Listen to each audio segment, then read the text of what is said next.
What's going on, my friends? Welcome back to another episode of 3 Minute Thursday. DJ LoStax here, and since you guys liked my top 5 DJ purchase video so much, I figured why not make a top 5 worst DJ purchase video. That's coming up next.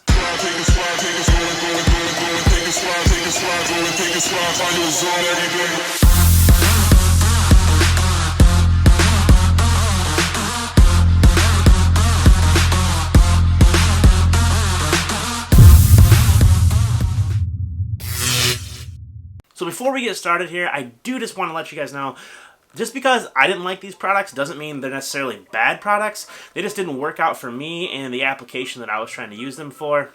Also, if you're new around here, please consider subscribing and clicking that like button. The more likes I get on this video, the more people are going to see it. Also, comment down below. Let me know what are some of your worst DJ purchases. So let's get right into it. Number 1 on the list, you guys are probably going to hate me for this, but it's the Pioneer SX2 DJ controller. Lots of people use it, lots of people love it. It's not a bad product, it just wasn't the right product for me. I come from turntables, I've only ever DJ'd on turntables, and the SX2 was the first controller that I ever used. I've played on CDJs a handful of times, but honestly not very often at all. So to get the SX2, those little platters were a deal breaker for me. I tried to get used to it. I brought it out to a few gigs. I played on it, and I just didn't love it. I just couldn't get used to it, I guess.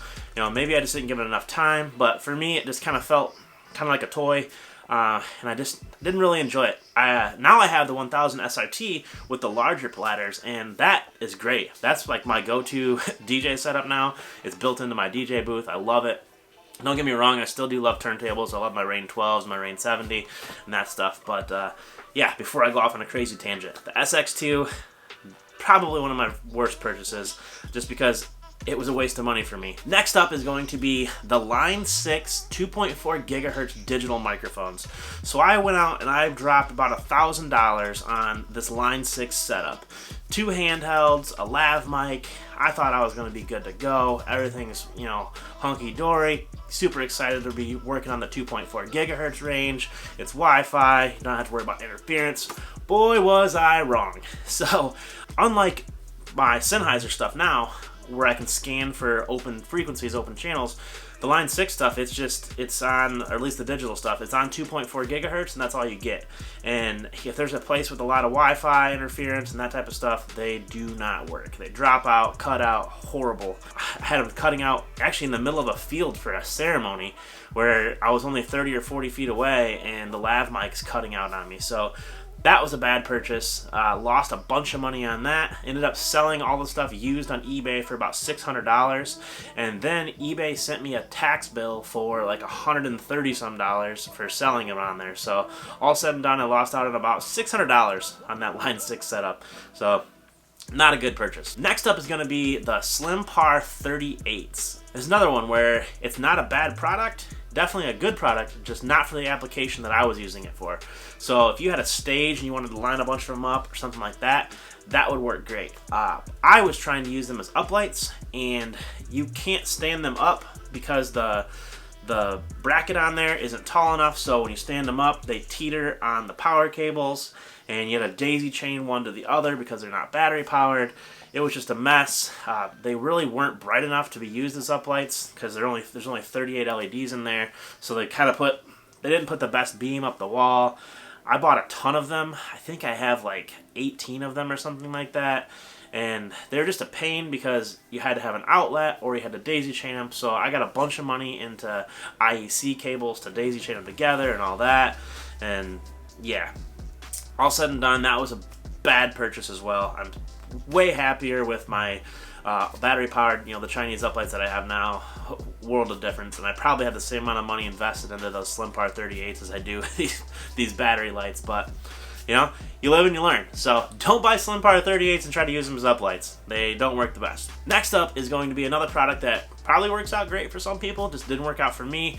I did a video on these, and that was the Startech Stinger spots. So I bought 4 of these lights. They're my first time getting into moving heads at all, and I thought they were going to be the bee's knees, and I was going to be able to DMX program them with my Airstream DMX. That actually is not on the list, but that was another product that Didn't work out too great for me. I'll touch on that in a second. Actually, we'll use that one as an honorable mention. But the Startech Stingers, I think they're made by ADJ, but they didn't work out great for me. They're too small. You know, I thought I was going to be able to do like spotlight on the dance floor and that type of stuff with them, but they're just mini moving heads, and you know, for the right application, they'd be great. For what I thought I was going to be able to use them for, not so great. Put them on top of my totems, and they just look like tiny. You know, I'm way happier with the Intimidator 360s that I have now. Again, not a bad product, just not the right product for the application that I was using them for. You know, if you were to put all four of them on a T-bar or something, that probably would have been sweet. But I was trying to use them on totems and sitting on the floor and stuff, and they just... Bad idea. It did not work out very well. Alright, the last one on the list, and this one truly was a trash product. Just garbage. This was the Mackie SRM 1801 sub. This paired with my Mackie SRM 450 V2s. I have 4 of those speakers, by the way. Those things are bulletproof. You can push them to their absolute max, and they keep on going. Anybody that owns a pair of Mackie SRM 450s, they know that those speakers are the truth, and they're damn near bulletproof. My RCFs definitely are better, but for their time, the SRM 450s were the shit. But the 1801 sub, the SRM 1801 sub, was garbage, man. I bought that thing brand new from Guitar Center. Within the first couple weeks of using it, I blew the woofer, and I wasn't pushing it, I wasn't peaking it, it wasn't clipping. I don't know what happened. Blew the woofer out on it. It was under warranty through Guitar Center. Got it fixed. Got it back. About 2 weeks later, it just wouldn't turn on. Ended up burnt the amp up on it somehow. Still under warranty through Guitar Center. Got the amp replaced. Then, a few months after that, using it, and the sub blew up again. So I said, screw this thing. I put it in the storage unit. It sat for the longest time.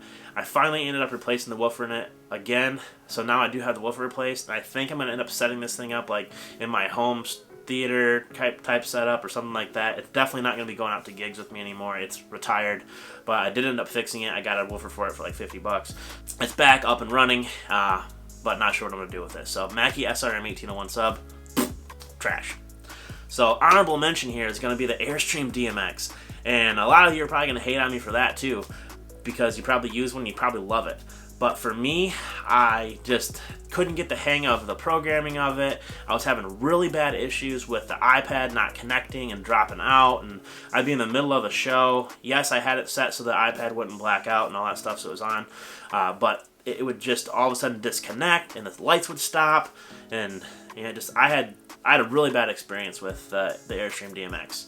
Now that I'm using Chauvet Show Express, I'm super happy with it. I love it. I have had zero issues with it. It's easy to program. I've got the hang of it pretty much with DMX controlling and stuff. I've pretty much got the hang of that. So really happy with that. The Airstream, like I said, I know a lot of you guys use it. If you guys have it figured out and yours is working fine, good for you. I think I might have got a dud or something. I'm not sure, but the issues that I was having with the connection with the iPad was just, it was too much for me. Couldn't handle it. But alright guys, that's about all I have for this one. Looks like we did go over by quite a bit. We're sitting about 9 minutes right now, so I'm gonna let you guys go. As always, if you're new around here, please consider subscribing, click that like button, and click that notification bell so you can get notifications of my upcoming videos. Peace.